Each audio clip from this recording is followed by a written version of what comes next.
இன்செக்டை பாருங்களேன். லைக் இதை ஒரு ஒரு சைட்லேருந்து பார்க்கும்போது உங்களுக்கு ஒரு ட்ரை லீஃப் மாதிரி தெரில.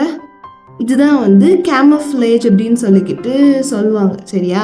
இந்த கேமஃப்ளேஜ் அப்படின்றது ஒரு இந்த மாதிரி இன்செக்ட்ஸுக்கு ஆபத்து வரும்போது இது என்ன பண்ணும் அப்படின்னா, இலைகளில் ட்ரை லீவ்ஸில் போய் மறைஞ்சிக்கும். ஸோ இது லீஃப் கூட இருக்கும்போது இப்படி ஒரு பூச்சி இருக்குதே அப்படின்னு சொல்லிக்கிட்டு யாருக்குமே தெரியாது. நேரங்களில் நம்மளுடைய வாழ்க்கையிலையும் பாவமும் அதுதான் பண்ணும்.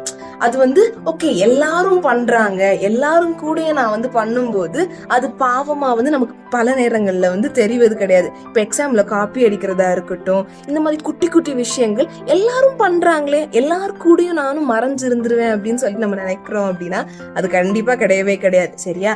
பாவத்தின் சம்பளம் மரணம். அது 10 பேர் கூட சேர்ந்து பண்ணாலும் சரி, தனியா பண்ணாலும் சரி. அப்போ ஜாக்கிரதையாக இருப்போம். கூட்டத்தோட கூட்டமா நம்ம இல்லாம தனித்துவமாக இருப்போம். தேவன் தாமே நம்ம ஒவ்வொருவரையும் ஆசீர்வதிப்பாராக. ஆமென்.